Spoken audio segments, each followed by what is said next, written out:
veníamos ganando elecciones hasta el 2015. Cuando entra el tutelaje norteamericano, dejamos de ganar elecciones. Dejamos de ganar elecciones. Esa es la realidad. Es decir, que la estrategia de acumulación de fuerza era correcta y la expresamos y la demostramos el 15, en el Ganando las 2015 2/3 partes de la asamblea. con los 2 tercios de la asamblea. Abandonamos esa estrategia, la cambiamos o se cambió por la estrategia del tutelaje norteamericano. Cosa, por cierto, que no ocurrió siempre nos comparan con Chile, en la época de Pinochet, eso no ocurrió allá. Allá la solución fue electoral, pero es que no hubo tutelaje norteamericano en la oposición chilena.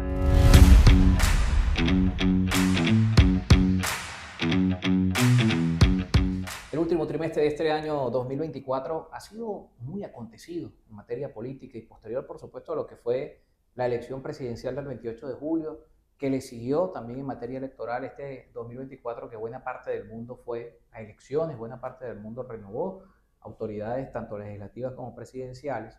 En el caso concreto de nuestra región había dos puntos de interés significativos, que es el caso Venezuela, el 28 de julio, y el caso Estados Unidos el 5 de noviembre. Y ahora, una vez se han resuelto estos asuntos electorales, las miras de los opinados, de los quienes se encargan de hacer opinión pública y quienes están haciendo seguimiento al tema informativo en nuestro país y en el mundo, están puestas en qué va a pasar en 2025. El año 2025 se vislumbra con cierta incertidumbre para el venezolano, porque algunos sectores políticos hablan de un 10 de enero, de una toma de posesión donde puede ocurrir algo distinto a lo que está previsto en la Constitución o consideran va a ser así. Sin embargo, lo que marcan los hechos, y buena parte de quienes están en Venezuela sostienen es así, será que no habrá sobresaltos. El 10 de enero asume el presidente Nicolás Maduro en la Asamblea Nacional. Temas que están en desarrollo, en paralelo, por supuesto, a toda esta dinámica que tiene que ver con reformas, a los procesos electorales, a las leyes en esta materia, que vamos a conversar con el presidente de la Comisión Permanente de Política Exterior en la Asamblea Nacional, el diputado Timoteo Zambrano. Gracias por ¿Cómo estar está, con Carlos? nosotros acá ¿Cómo en te Debate va? Polianalítica. Él nos había visitado. No. Y además secretario general de De Cambiemos Cambiemos Movimiento Movimiento Ciudadano. Ciudadano, así es. Temas, como mencionamos, muchas cosas están pasando. Estamos viendo incluso, hablamos en términos generales de la política, pero incluso estamos viendo países cambiar su discurso respecto al caso venezolano, otros con mucha expectativa, que trasladan un poco las posiciones a lo que va a ser enero de 2025. Y comencemos por ahí. ¿Cómo ve Timoteo Zambrano ese mes de enero de 2025 al que hoy todo el mundo le pone el foco? Bueno, yo esos países que andan cambiando el discurso, que no es otra cosa que asumir el discurso de la ultraderecha y de la derecha mundial sobre el caso venezolano. A eso le digo que tengan cuidado. No les recomiendo que cambien el discurso, ¿no? Porque después van a tener que regresarse. Sí, el mundo está como desestructurado, ¿no? Sin duda alguna. Los causantes sabemos quiénes son, pues. Las grandes potencias, ¿no? Dos guerras Claro. con intención de una conflagración mundial, con esa posibilidad, lamentablemente. Claro, con tendencia a seguir Con escalando. esa tendencia, porque sí, se sigue escalando. Yo creo que fue una locura. Y se siguen, por cierto, tomando decisiones en ese camino. Claro, Vemos al gobierno de Estados Unidos aprobar que Ucrania use misiles. Bueno, esa locura del presidente Biden de autorizar el que pueda Ucrania enviar misiles de largo alcance, ¿no? Misiles cruceros. Bueno, eso cambia la correlación de fuerzas porque Ucrania, que no produce esos misiles, sino que es asistido por la Estados Unidos y OTAN, otros países de la fundamentalmente, y claro, y Estados Unidos, que es el principal socio de la OTAN, frente a una Rusia que es una gran productora de armamento también, ¿no? Y además con armamento desconocido. Acaban de... Claro, asomar la posibilidad de armas No, nucleares. y acaban de probar un misil que es intercontinental, un misil potentísimo, y ya anunció que ordenó la producción en masa de ese misil.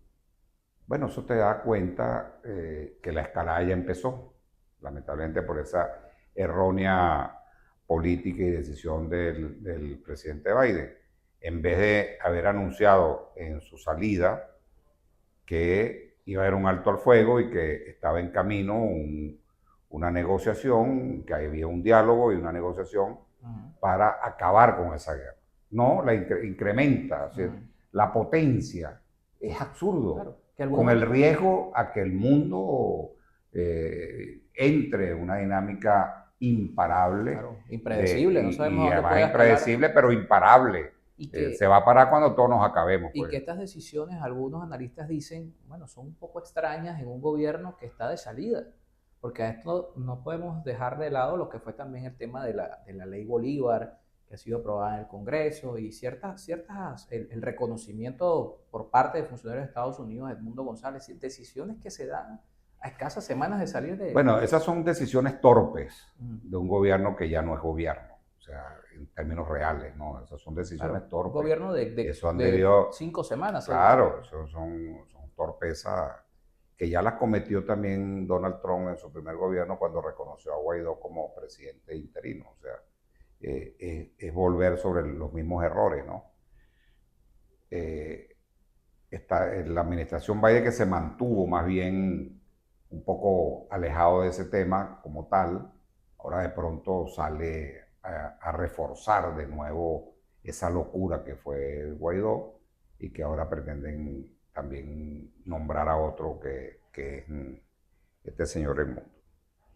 Bueno, vistas las cosas así y además tratar de incrementar aún más las sanciones, aprobar una ley que es una ofensa para el país. Imagínate ponerle el nombre de Bolívar, que le puse, pues no le pusieron el nombre de ese George Washington, pues, porque tiene que ser Bolívar. Bolívar que fue un opositor acérrimo de los Estados Unidos en su época, en su momento en que le tocó vivir toda esa gesta y ser el emancipador de tantas repúblicas de la región de América Latina. Es decir, eso es una ofensa a la memoria de Bolívar. ¿Cómo le vas a poner una ley el nombre del libertador de estas tierras Una ley que va en contra que va en de contra los de lo intereses de esta tierra. que además que va en contra de los principios, de los valores de Bolívar? O sea, esa es una ofensa terrible. Y además, cómo Estados Unidos en este tiempo elabora una ley de esa naturaleza para tratar de liquidar a Venezuela. Es decir, es que el problema es mucho más complejo. Eh, estamos presenciando una escalada también en el Medio Oriente, es decir, donde el tema energético puede ser muy complicado en los meses por venir. Bueno, Venezuela es la primera potencia petrolera del mundo, En términos de reserva. en términos de reserva, exacto, es la primera reserva del mundo. En petróleo y en gas creo que es el cuarto. Bueno, Venezuela no se ha negado nunca a ayudar en el contexto internacional en un momento tan difícil energético que también estamos viviendo, porque lo que hay es un consumo drástico de sus inventarios. Estados Unidos que requiere de 18 millones de barriles diarios, solo produce 12 millones. Tiene que salir al mercado a buscar 6 millones. Bueno, ¿cuál es el mercado? El mercado está allá en el Medio Oriente, es decir, Claro. a días para llegar a América. Nosotros estamos a 3 días, te pongo como un ejemplo esto. De tal manera que son errores tras errores. Y encima de eso tienes el extremismo opositor, que al final está en la dinámica diaria de meterle más sanciones a Venezuela. Yo a veces me pregunto, buscando una razón, una explicación a eso, nosotros formamos parte de una oposición democrática y nacionalista, es decir, estamos en el Parlamento y tenemos responsabilidades y actuamos responsablemente, ¿no? Y obviamente jamás estaríamos en esa locura de pedir Claro, sanciones a Venezuela y bloqueo. de apoyar iniciativas que vayan en Pero, contra de la gente. claro, y fíjate tú, Carlos, que yo a veces buscándole una explicación, ¿no? ¿Cómo es posible esto? Que que, que una oposición en América Latina, la única, que no ha podido ganar elecciones, pero eso tiene una razón. Veníamos ganando elecciones hasta el 2015. Cuando entra el tutelaje norteamericano, dejamos de ganar elecciones. Dejamos de ganar elecciones. Esa es la realidad. Es decir, que la estrategia de acumulación de fuerza era correcta y la expresamos y la demostramos el 15, en el 2015 con los 2 tercios de la Asamblea. Abandonamos esa estrategia, la cambiamos o se cambió por la estrategia del tutelaje norteamericano. Cosa, por cierto, que no ocurrió siempre nos comparan con Chile, en la época de Pinochet, eso no ocurrió allá. Allá la solución fue electoral, pero es que no hubo tutelaje norteamericano en la oposición chilena. Fíjate, cuando tú ves que esta oposición pide y pide sanciones, pide y pide bloqueo, arma golpes de Estado, eso es inimaginable en América Latina, o era inimaginable. Fue Venezuela la primera que ha hecho eso y nadie más. México, que el PRI tuvo 70 años gobernando, el PAN, que por fin ganó la primera elección, en su momento con el expresidente, se me olvida el nombre. Claro, ya entrando en el año 2000, más o menos. Sí, claro, pero después de 70 años casi. Nunca se les ocurrió llamar a los gringos, que ellos están al lado, son fronteras, y que los tutelaran para sacar al gobierno, los gobiernos del PRI. Ahorita acaba de haber una elección en Francia, donde Mélenchon, que el jefe de la Francia insumisa, de la izquierda, que logró un gran pacto de toda la izquierda, que le robaron la elección, porque se la robaron. La tradición en Francia es que el partido más votado es el que tenga el primer ministro. Bueno, Macron hizo una alianza con los republicanos, que es con el Partido Republicano, que llegó de cuarto lugar y le quitaron la posición de primer ministro. Pero Mélenchon no dijo que ven a Estados Unidos, que bloqueen a Francia, que se... No, están actuando de acuerdo a los mecanismos institucionales de la Asamblea de Francia para que el gobierno pueda caer, buscando esos mecanismos institucionales que les da la propia ley. Bueno, aquí no. Aquí abandonaron la ruta electoral, esos compañeros, y se fueron a las insurreccionales, se fueron al golpe de Estado, a pedir sanciones, etcétera, etcétera, y a robarse todos los activos. Bueno, eso es inexplicable, pero aún más es inexplicable que hayan gobiernos que además se suman a ese bloqueo, se suman a esa política, y más aún hoy, que ya hay una internacional que se ha ido consolidando de la extrema derecha, que no existía antes como tal, pues, organizada como tal. Bueno, uno preguntándose qué es lo que pasa, por qué un venezolano termina pidiendo sanciones. Bueno, eso solo puede tener una explicación. Ese venezolano, si tú lo ocultas, seguro que tiene doble nacionalidad. Si vive en Estados Unidos, tiene la doble nacionalidad, tiene la norteamericana también. Si vive en España, tiene también la española. Si vive en Colombia, tiene la colombiana. Y así, tú los buscas y tienen alguna de esas nacionalidades. Entonces, ¿cómo están pensando? No piensan como venezolanos. No viven aquí, siguen las cosas por redes sociales. Por redes sociales, etc. Juegan golf, se dedican al golf, por ejemplo. Y entonces terminan pensando no como venezolanos, sino, si vive en Norteamérica, como norteamericano. Y abraza los intereses norteamericanos y no los intereses venezolanos. Ahí es el conflicto de la doble nacionalidad. Por cierto, yo tengo una sola, la venezolana, yo tengo doble nacionalidad. Si está en España, piensa como los españoles y como la derecha y la ultraderecha española. O sea que no piensa como venezolano, y si está en Colombia, como la derecha colombiana.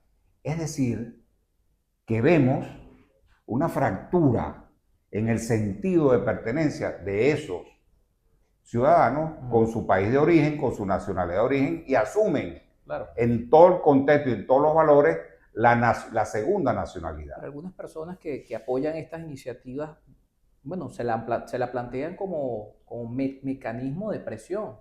Al no haber Mira, Carlos, no hay una mejor forma presión, de... perdóname, no hay mejor presión que estar en el campo de nuestro país, en nuestro territorio, debatiendo y construyendo y haciendo campaña y lo que sabemos hacer los políticos. Es que los políticos lo que sabemos es digamos, el oficio de las elecciones como un elemento importante para que con el voto podamos cambiar y podamos resolver conflictos. El político no es para ir por la vía violenta a derrocar gobierno. Eso es absurdo totalmente. El diálogo es fundamental, el diálogo político es fundamental en toda democracia para resolver por esa vía las diferencias.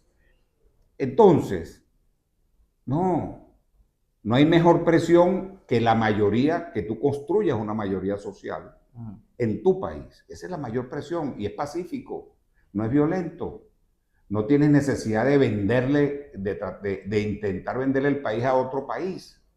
Eso va contra los principios más elementales del ciudadano. Entonces, por eso yo te decía, que piensan ya asumen los valores de esa sociedad y no la de la sociedad que tiene nacimiento de origen. Entonces, es un problema que hay que tratarlo. Yo no creo ese cuento que es para meter presión, no, olvídate de eso no existe. Construye desde adentro, no vas a construir desde afuera. Salvo que fuéramos, bueno, un país teocrático, pues, que tuviéramos una religión aquí que gobierna el país. Bueno, ya eso es otra cosa, ¿no? Eso pudieras venir tú de afuera y hacerlo aquí como derrocaron al Shah de Irán. Pero en esta situación, no, Carlos, es aquí adentro. Por eso te decía que cuando se inicia el tutelaje norteamericano sobre la oposición, que veníamos de ganar elecciones, era una oposición unida, el tutelaje fracturó a la oposición. Fracturó. 2017, finales del 2017, 2018 fue clave para esa ruptura de la oposición provocada por el tutelaje norteamericano. Bueno, es cuando comienzan estos lobbies hacia claro, bueno, un poco antes, pero las rupturas se empiezan a dar allí. ¿Por qué? Porque tú tenías que plantearte o apoyo sanciones o apoyo la ruta electoral. Nosotros no fuimos por la ruta electoral, ni íbamos a apoyar ni de vaina unas sanciones. Claro. Eso no existía con nosotros. Y ahí se empezó a fracturar. Ahí hubiese ganado perfectamente Henry Falcón en el 2018. ¿Y qué fue lo que contribuyó a la derrota de Henry Falcón? La fractura. Y que estos jugaron para atrás. ¿Por qué? Porque se lo imponía Washington.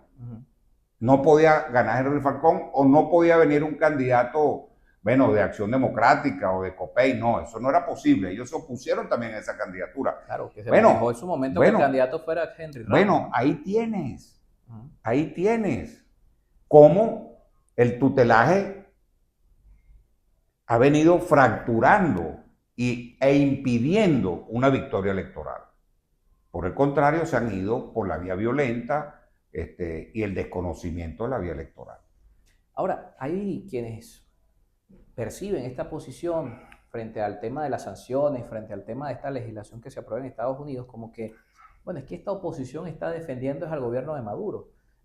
No todo el mundo tiene la perspectiva de que esta ley no es contra Maduro, esta ley es contra el país, es contra las empresas, ni las sanciones son contra el país, las sanciones son contra Maduro. Hay gente que no tiene esa percepción tan clara como la tiene este sector de la oposición. Mira, eso es campaña sucia, guerra sucia en el marco de las redes que usan esas redes para eso y gastan muchísimo dinero. De tal manera que nosotros no tenemos en lo absoluto ninguna coalición con el gobierno. ¿Sí? Ahí están, a la vista estamos. Ellos se reúnen mucho más con factores del gobierno que nosotros. Que se justificaría porque... no se dejan ver. Porque, no sé, sí, ¿quién? Los que se reúnen con el gobierno. Bueno, ellos se reúnen escondidas, pero siempre, eso sí, tomando bebidas muy espirituosas, ¿no? no tengo nada contra las bebidas espirituosas, pero te digo que eso lo bañan con esas bebidas espirituosas, ¿no? Nosotros, en cambio, tenemos una responsabilidad política. Nosotros hacemos vida en el Parlamento. Tenemos que discutir con el sector oficialista, que es la mayoría, efectivamente, las negociaciones sobre proyectos de leyes, sobre el desarrollo de esos proyectos, sobre la aprobación de un proyecto y sobre el contenido y la estructura legislativa que pueda tener esos proyectos de ley. Eso ellos no lo hacen. Nosotros tenemos que trabajar, nosotros tenemos que ir al Parlamento a trabajar el tema legislativo y múltiples temas que hay que trabajar ahí. De tal manera que decir que nosotros estamos vendidos al gobierno, bueno, es la estupidez más grande que pueden decir, porque nosotros se nos justifica que tengamos diálogo político en el Parlamento. Claro. Sería un absurdo no hacerlo, ¿no? Y además, nosotros no tenemos el lenguaje hiriente, el lenguaje violento, la confrontación permanente y sin ningún sentido, en vez de buscar la normalidad política para combatir electoralmente con quien tú no estás de acuerdo, o bien con alcaldes, o bien con gobernadores, o bien con el Parlamento y Presidencia de la República. Eso es lo que debería hacerse. Pero me regreso a lo que te decía anteriormente. Piensan como el que está en el que está en el DEX de Venezuela, en el Departamento de Estado, donde te mandan el statement, entonces tienes que cumplirlo. Es decir, y yo tengo pruebas de eso, o sea, ojo, yo tengo pruebas. Yo te puedo decir que cuando se estaba discutiendo en Oslo, en Noruega, nosotros hicimos un planteamiento de tener unas conversaciones con ese grupo que estaba allá de la oposición extremista para cambiar el método de negociación y pasar del método nada está aprobado hasta que todo esté acordado a acuerdos parciales. Bueno, te voy a contar esto que es inédito. Llamaron a esa oposición, al extremismo, a Washington y le pusieron sobre la mesa 2 puntos. Nada de cambiar el método y 0 conversación con la oposición democrática nacionalista y la oposición que busca por la vía del diálogo o dialogante, pues, en este caso. 0 conversación con nosotros. Es decir, eso es una decisión que vino directo de Estados Unidos. Vino directo de Estados Unidos. Y el levantamiento a los días, que sería por ahí por ya te iba a decir 16, eso fue el 15 de septiembre del 2019, porque nosotros firmamos los acuerdos el 16 de septiembre del 2019. El 15, nosotros tuvimos que cambiar la primera página de los acuerdos. ¿Por qué? Porque nosotros decíamos en uno de los párrafos que respaldábamos lo que estaba sucediendo en Oslo, que queríamos ser complementarios a ese diálogo. Bueno, tuvimos que cambiarla porque ellos decidieron levantarse, porque eso fue otro statement. Porque no había manera en que llegara a un acuerdo, porque era imposible. Ese método, sobre eso, que nada está aprobado hasta que todo esté acordado, significa que si tiene 100 puntos y en el último punto no está, se cae todo. Pero eso no es un método para el tipo de conflicto que hay en Venezuela. Eso es un método más para conflictos armados porque tienes que dejar las armas, pues, fundamentalmente, ¿no? Entonces, o para conflictos étnicos, religiosos o territoriales. Entonces, ese punto de cómo Estados Unidos y otros países, los intereses de otros países es lo que impide que hoy veamos una sola oposición, porque es que claro. Si nos vamos al punto que llevó a la fractura. Te puedo dar otro ejemplo, pues. Te puedo dar, porque yo fui uno de los actores allí. Hubo unas reuniones en el 2021, donde estaba... No voy a dar los nombres, pero donde en 2021 todos decidieron volver a la ruta electoral, pero por separar quién No, espérate. No, hubo reuniones para ponernos de acuerdo, las dos partes, el extremismo y la Alianza Democrática, por lo menos en 10 gobernaciones. Bueno, se dieron 2 reuniones. En la tercera se desaparecieron. Porque ni siquiera agarran un teléfono para decirnos, mira, no vamos a ir más, nos vamos. La tesis nuestra era que de acuerdo a las encuestas, podíamos ganar de 10 a 12 gobernaciones. Y le dijimos, vamos a ponernos de acuerdo en esos nombres, nada más. No hay manera de ponernos de acuerdo en más nada. De ahí para abajo, nada. Pero sí en los nombres. Pues en efecto, se desaparecieron. Pero déjame darte... Si vemos los números... Claro, no, es que vamos a llegar ahí para continuar el relato de lo que pasó. Se desaparecieron. Luego apareció alguien de ese sector que después de haber recorrido parte del país, quisieron que nos reuniéramos de nuevo una semana antes para llegar a ese acuerdo. Era imposible. Claro. Carlos, era imposible. Tú no podías cambiar eso. Eso era descoyuntar toda la oposición. Eso, claro, desintegrar a todas las alianzas que no, eso era imposible. Le dijimos que eso era imposible, que no se podía. Voy entonces al resultado. Hubiésemos ganado 14, 15 gobernaciones. Ahí están los resultados. Entonces, en la medida que analicemos esto, claro, debido a lo atropellante que es la vida política del país, esas son cosas que pasan desapercibidas, pero si tú vas analizando cada momento de la historia de este país que hemos vivido, donde esa oposición regresa al mismo error, a cometer el mismo error, bueno, no podemos decir que son brutos, que son neófitos, que no, es que algo pasa. Ahí hay instrucciones para que no ocurra y cometer el mismo error. Entonces, de esa manera es imposible, porque ellos no se sientan, porque tenemos que hablar de estos puntos. Yo quiero saber qué van a decir. Yo quiero saber qué van a hacer con Citgo y con monómeros, bueno, ya monómeros no, pero con Citgo ahora. Yo quiero, si tú me estás diciendo que vas a poner le vas a dar la legalidad o la legitimidad, entre comillas, a Edmundo de presidente, ¿qué va a hacer Estados Unidos consigo? Se lo tiene que entregar a Edmundo. Se los tiene que quitar a todos estos. Y entregárselo al mundo y a María Corina, presumo yo, ¿no? Dentro de ese concepto que ellos tienen de que son gobiernos afuera. Pero lo que ha ocurrido, si tú haces, ¿cómo te digo? Si haces una revisión detallada, pormenorizada, es que el cúmulo de errores no puede ser casual, ¿no? Y además, a ellos les prohíben encuentros con nosotros.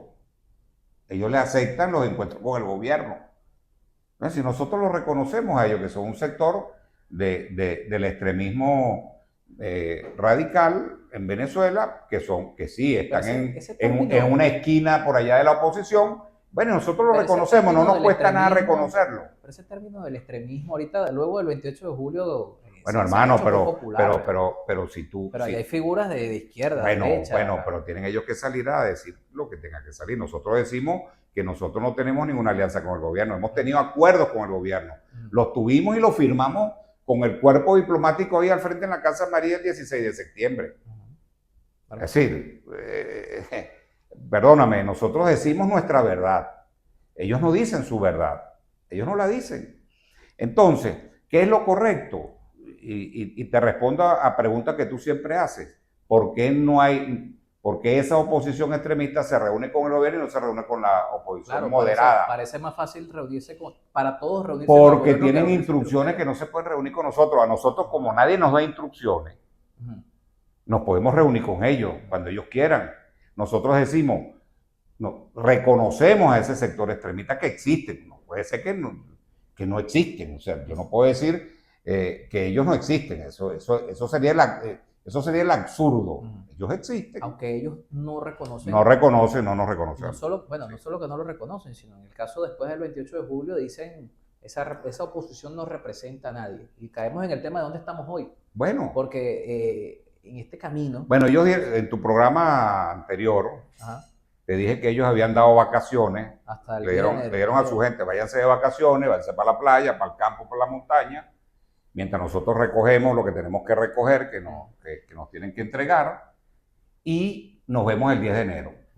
Bueno, pero ahora dicen que el 10 de enero es hoy, mañana, pasado, puede ser el 9. Pero bueno, tú estás en Venezuela, Carlos, tú sabes que eso es un absurdo también. Tú estás aquí, claro, ellos no están aquí, ese es el problema. Eso es una diferencia notable, porque por más que tú sigas las redes sociales, no significa eso, que lo que estás viendo ahí está Es la realidad del existiendo, país. que sea esta realidad. Y además un dato que te voy a dar.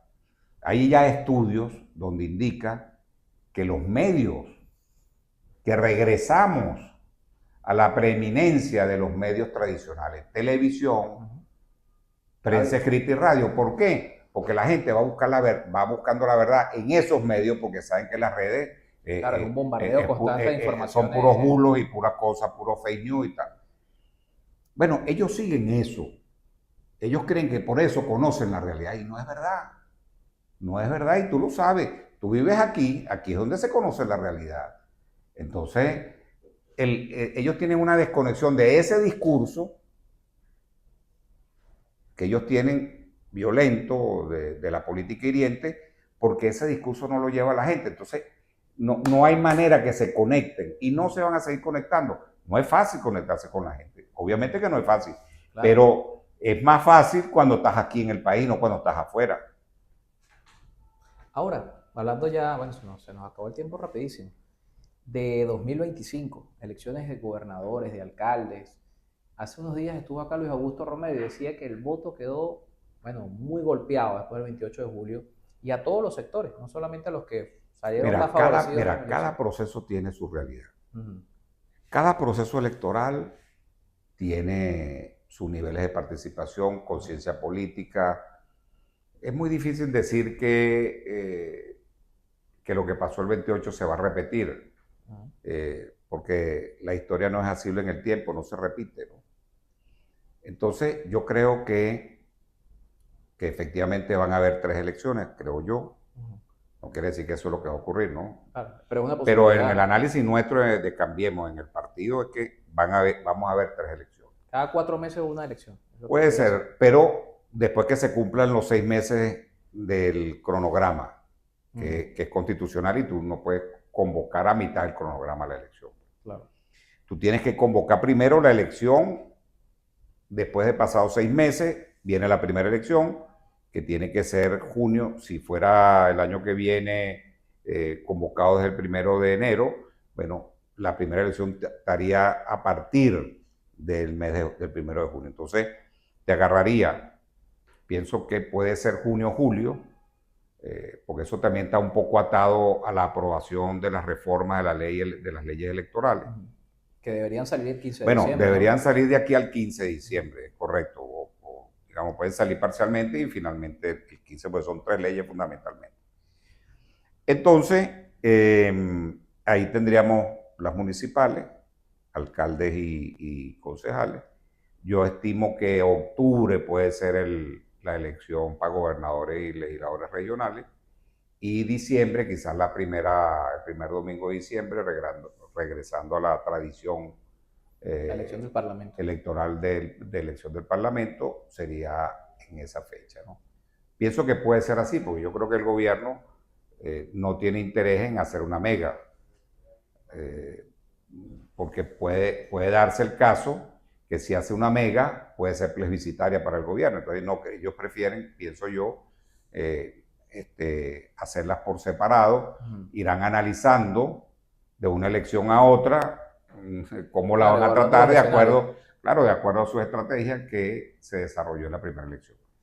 Cambiemos, por ejemplo, fíjate, Cambiemos, por ejemplo, yo no sé qué va a pasar en la oposición en general, ¿no? No sabemos. Sí. Bueno, pero hay que aprender de los errores del pasado, la división, claro, lo que pasó. Ese escenario de 2021, de haber podido ganar 15 y terminar ganando 4. Claro, pero lo que ocurre es lo siguiente. Como está como es el método electoral nuestro hasta hoy, yo creo que aquí pueden haber alianzas locales parciales y quizás alianza nacional en la lista nacional del Parlamento. Eso es posible. Te voy a hablar por mi partido Cambiemos. Nosotros hemos, del 6 al 8, vamos a aprobar nuestro plan de campaña. Ya tenemos el borrador principal, ya lo tenemos listo. Hemos trabajado con distintos factores, consultores y tal, amigos. de fuera.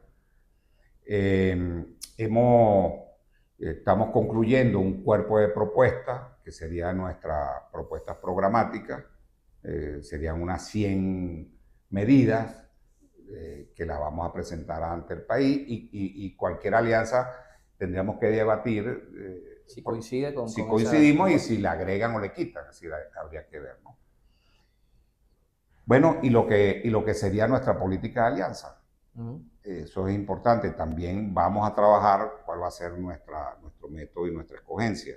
Eso implica cuál es nuestro corredor electoral, cuál va a ser, no será en todo el país, sino claro, buscar ese corredor bueno, y tiene electoral. también ya la base de este 28 de julio, ¿no? Que ya sale una alianza con varias organizaciones políticas. Bueno, por eso, pero lo que no puede ser una alianza sin contenido político.